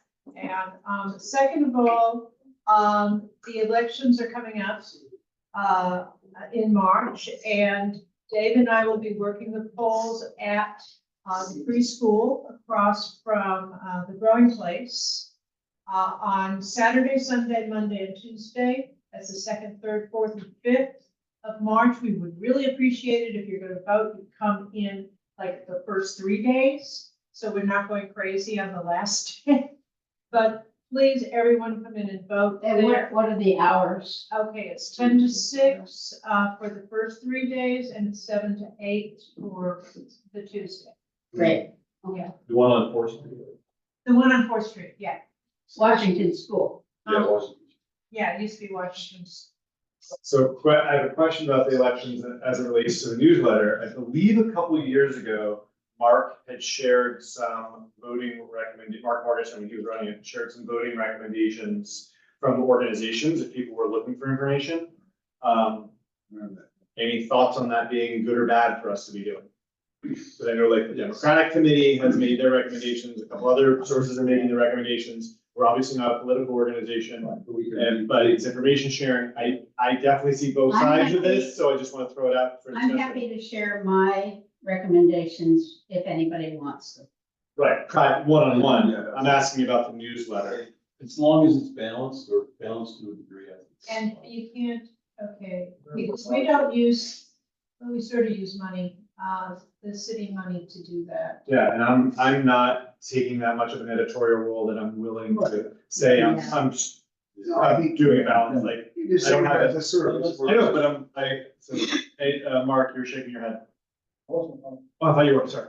I don't think that we can endorse any people, That's right. but things that are not people, we can, but then we're We're not endorsing. We can we're just- urge people to vote. Right, then we can Yes. do just the only question is, should I be putting links to, here's what this group is doing, I this want to, group, that's that a group. good question. That's my question. What's your gut feel? I'm truly torn on this. I really don't, that's why I'm putting it out there. But I got an email from the Women's Democratic Club, and, I filled out everything, and I put it down by the beach. When they go to the beach, they have a nice box there, and it simplified it tremendously. So I didn't know a lot of the different judges and things like that. So their recommendations were excellent. I think it's a pretty slippery slope. I think we talked about it last Yeah. 2 years ago, Yeah. and I don't know, and I think we decided not to I share. don't think it's something that we need to do, is to have those up. There are plenty of other places that you can find that information. Yeah. And that will sort of keep us out of harm's way. Being informed and go vote. Yeah, be informed. Yeah, vote. yeah, That's I like one thing, that. And the location of voting. He also mentioned that as a 501c3, we're not looking to do this. Like, it's not that we're sticking our heads in the sand, it's because we're very politics. Well, in the Good newsletter, feedback. I don't think the newsletter has that much of a problem with Yeah. people like that, because it's more diverse. All right, thank you for the feedback. I'll withhold some of the specific lists of recommendations. Sorry, lost my Twitter feed. I think that was it for overall items. We do have a private board matter we need to go through, before we get to that, unless there's other items. We approved the January. That's the last thing on my list is there a motion to approve the January minutes? Motion. Second by Jeff, all in favor? Any opposed? Passed. All right. Cool. Unless there's anything else for everyone, I apologize if you're not a board member. We have a couple of closed board member items. Thank you, ladies, for staying the whole time for participating. Always very informative. Thank you. Are you allowed to do that under the Brown Act? I don't think you're allowed to Do do you know that. how much longer we have to put I money think in it's, the it's, it's, you're accepting city funding, you cannot do that. Can't do it. That little letters that you are having accepted city funding, so you cannot have a closed session. So at the library, was there no city funding at that point? Now, you're accepting city funding. And so I think you are under the rules of the Brown Act, and under the Brown Act, you cannot have a closed session unless, there's, Well, the city council itself has closed sessions. yeah, I know, but that's what the city attorney Yeah. rules those special cases and actually doesn't. Oh, okay. I- Well, then I- there you can stay and listen. Should I invite them back if they're still here, the ladies? I don't know if they care. I'll keep the recording running then. I need to put money in here. How much do we want to do? Hopefully only 10 minutes. All right, so the last item of business is Charles Andrews's op-ed piece. That, I don't have other words to say other than attack OPA and members of OPA board. The question is, does OPA respond, and if so, how? Publicly, privately, etc. John. Ben, So Dave. I believe we should respond, and we should respond in a gentle manner. No personal attacks, no really, just sort of in the framework, because I already wrote the letter, right? And That's what it looks like. uses the word attack. Hold on. No, I went back and reread it. Let him That's why I finish brought and then that up Dave. then. I redid it. I was a little hot, just like you were, Kathy. So. Well, Kathy is trying. You gotta keep that in mind. So I would just like to, write something that says, no, we're a democratic organization, right? The points he made about OPA, and then send it to, the 3 local papers, the Mirror, the Church Santa Monica, and the Daily Press, and let it be published as an op, signed by the board of directors. That's all. Dave, you have your hand up next? Just craft the letter, let's read it. Yeah. You can always say no. Yeah. Always say yes. Is there anyone that's opposed to responding in principle that we should talk about first? Kathy. Yeah, Kathy. I'm not on the board, I'm not here, but Charles. One sec, Patty. Yeah, it's like, I know Charles very well, and I know Charles, who has been difficult in many respects, but going back and forth, I don't think is gonna get us anywhere. I think that we should try to approach him. I emailed him myself to tell him what I thought about it, but I didn't see to have the to do it publicly. Yes, he did that, and as I tell people, if you're a public entity, the haters will hate, and if we don't want to make a big deal out of it, because then that brings it back, and other people are gonna start taking sides, and I just thought, just let it go, and let him know personally, if it's just an email or whatever, how you felt about it. I'm not here, but if I was here. Andrews has attacked over him several times, this would be the 4th time. And he just, he runs out of things to do, and he just likes to attack the room, But responding to him just makes, who pays attention to him, It's a good point. And as soon as you respond, you make it as though it's important, so if you just ignore it, it's not gonna do any good, the people that. Nobody remembers any of this stuff. No, and I disagree with everything you said, and I think it's very bad thing, I'm sorry what you said about it, he did say, he's a sloppy journalist. He's careless, and he had all kinds of problems, and what he said was very bad, and he should be slapped on the wrist, so I think responding publicly gives him importance that he doesn't deserve. No, I 100%. I understand what you're saying, Mark, but you're very kind in the way you categorize Mr. Andrews. the things he wrote about me, he knows are false. He has been feeding these lies for a long time. It's been corrected by my wife, it's been corrected on the dais, it's been corrected in the paper. We've written to, my wife has written to him, we've written to Ross.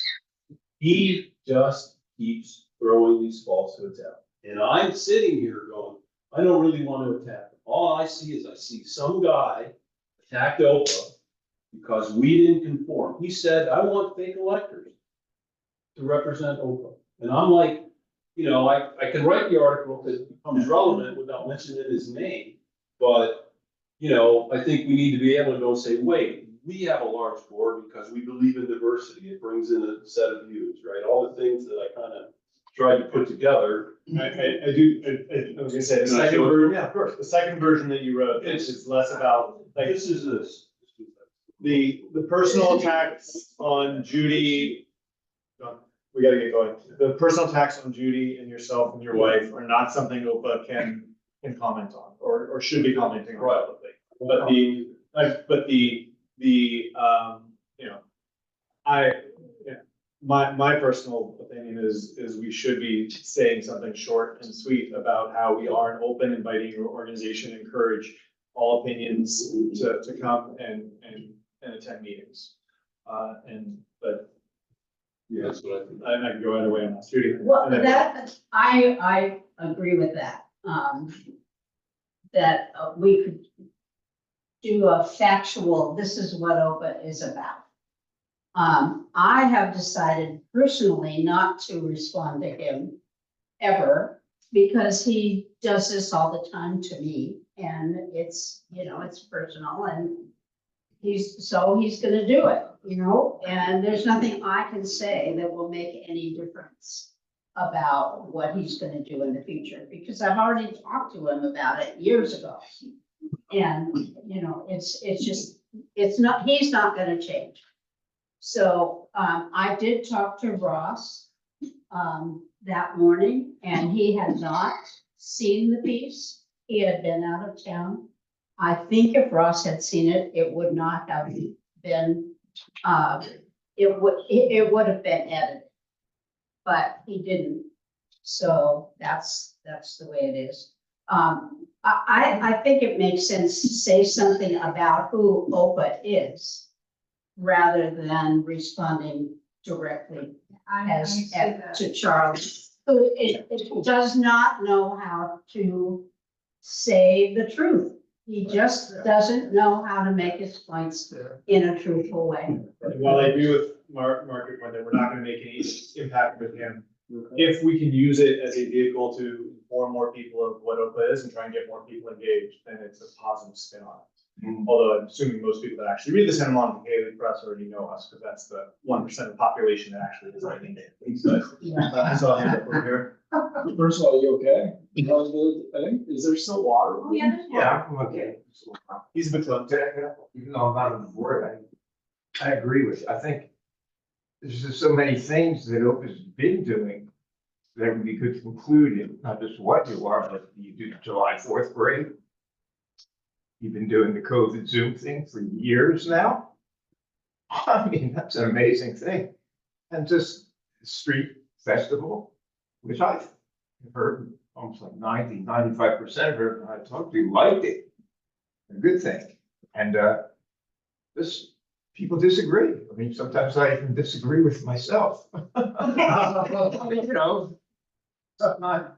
I want to tell everybody that we have now had a Santa Monica alert, SM alert. It's all clear on Lincoln and Colorado. All right, so let's just my comment. I think it's, okay, where I'm coming from, I don't know that has he been to a meeting in the last couple of years? He stopped going to meetings when Evan was. So yeah, six years ago. Yeah. Okay, yeah. And it was back and forth, and we've been through the back and forth in the paper and this and that, and it does nothing. Okay. Because it stays the same. And I agree 100% that we should put out what we are positive. Yeah. and not say in a, something like in an action due to something in print without mentioning him. Don't put his name down, because that makes it. That was the second one I wrote, but. Yeah. So all- We're gonna do something, it's a sales pitch for Yeah, so I'm echoing a lot of what everyone was saying. I just think that it was a shame to read that in a public forum. Yeah, well, To Yeah, and hear it should not that have people gone were getting through called the way it out was. when, I knew a non-teacher. That's Yeah, my. the cheap shot is Yeah. not true, it's bullshit, but. Yeah, but don't use his name, it's not gonna make. it's not gonna So, be right. sounds like I should rewrite the letter, I'll work calmer fan manner, right? And then I send it to everybody for input, and we guys know what to do this, right? Yeah. I'll work with you on that as well. See if someone wants to make a motion that that the board will approve, a, By email vote or whatever. yeah, by email vote, So- a post to Santa Monica Daily Press promoting OPA. So- And our values and what we stand for. So we want it then, You might want to put wireless, but not specifically by.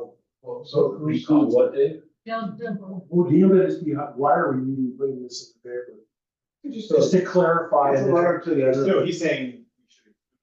Yeah, like just to say that we're responding to an inaccurate editorial, so we thought to re-say what we're about. That's right. And but that's about as specific as we should have. I agree, we should get that specific. Yeah, but- So I move, what Sean just said, if there's a second, we should get moving on. Second. Yeah. Yeah. Any more discussion on? John second. No, I didn't second. I did. John said. John. Great. Any, no more discussion, all in favor, board members only voting, any opposition? Ask. I think that's it. Thank you for staying so long today. Is there a motion to adjourn? Okay, oh, we're not done. Dave and then Jeff, hold on. Not so quick, Jeff. For one more thing. Actually, after, if anybody's still up at 8 o'clock, February the 22nd, Dogtown Office, or you're playing the Killer Yacht Club in the marina. Awesome. Cool. With the Viber. You can stumble from the Lula's happy hour. That's right. Yes. Is there a motion to adjourn the meeting, Jeff? Motion to adjourn. Is there a second? Dave? All in favor? Good night, everyone. Thank you. Need some help moving chairs. Plastic chairs go outside. Roller chairs and bed chairs go back in the other conference room.